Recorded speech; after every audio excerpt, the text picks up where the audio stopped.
Imagine a single battle that could turn the tide of a war. That's exactly what Gettysburg represented in the summer of 1863.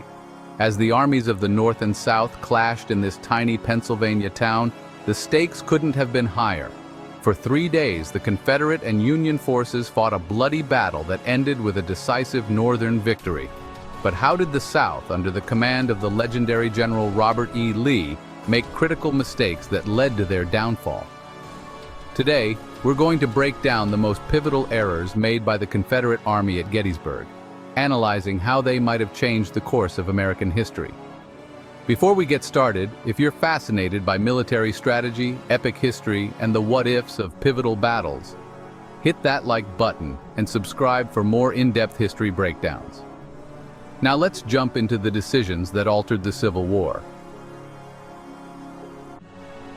First, let's talk about one of the biggest factors that played into the Confederate defeat: overconfidence.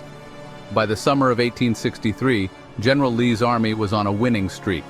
Victories at Fredericksburg and Chancellorsville had bolstered the South's morale and strengthened their belief that victory was just around the corner.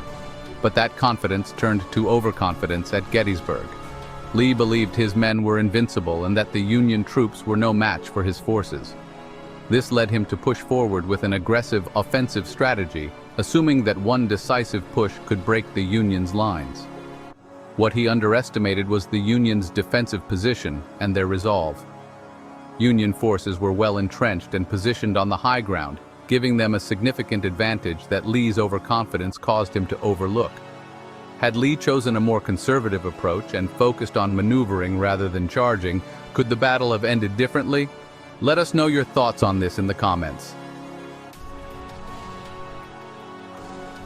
Another major factor in the South's defeat was a breakdown in communication. The Confederate Army at Gettysburg was stretched over miles of rough terrain, and in the chaos of battle, key orders either went misunderstood or were never received. For instance, General Jeb Stuart, Lee's cavalry commander, was tasked with providing essential reconnaissance. However, due to poor communication and unclear instructions, Stuart's forces were absent at a critical moment. Without adequate information on Union troop movements, Lee's forces moved blindly into attacks that could have been more strategically planned. Timing also played a significant role. Long delays in orders and execution gave Union forces time to reposition and reinforce their lines. These miscommunications and delays weren't just minor inconveniences, they were detrimental to the Confederate Army's strategy, giving the Union an edge they desperately needed to hold their ground. The lack of reconnaissance at Gettysburg was arguably one of the most damaging factors for the Confederates. Typically, cavalry scouts play a vital role in tracking enemy movements and gathering critical intel. However, with Stuart and his cavalry off conducting raids far from Gettysburg, Lee was left without his eyes and ears on the ground. This absence of reconnaissance put the Confederates at a serious disadvantage. Lee made assumptions about the Union's troop strength and positioning without concrete information, leading him to launch frontal assaults against heavily fortified positions. The Union troops had chosen defensive high ground, creating a near-impenetrable wall. Had Lee known the true strength of the Union's defenses, he might have opted for a different approach, perhaps maneuvering around the Union's flanks instead of engaging them head-on. Lee's decision to proceed without crucial intel showed a level of risk that did not pay off. This brings up a fascinating what-if question. Would different reconnaissance have given Lee the insight needed to alter his approach? Finally, we come to one of the most infamous moments of the Battle of Gettysburg: Pickets Charge. On the third and final day of the battle, Lee ordered what he hoped would be a decisive assault. His plan? To break through the center of the Union lines in one final powerful charge. General George Pickett led this attack, and it involved thousands of Confederate soldiers advancing across open fields toward the Union's fortified position.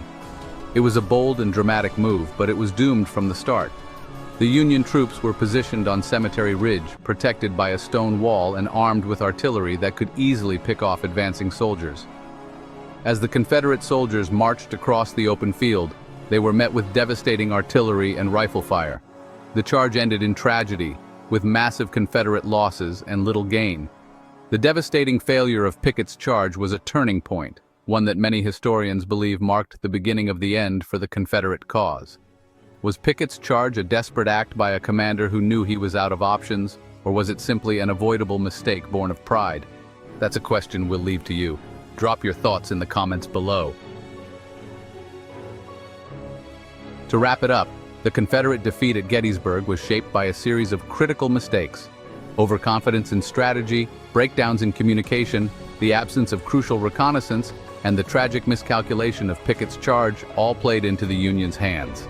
These errors cost the South dearly, and Gettysburg would go down as one of the most significant turning points in the Civil War. What do you think was the biggest mistake made by the South at Gettysburg? We'd love to see your answers in the comments, and don't forget, if you enjoyed this deep dive into one of America's most legendary battles, hit the like button, subscribe for more history content, and stay tuned for the next chapter in our exploration of the past.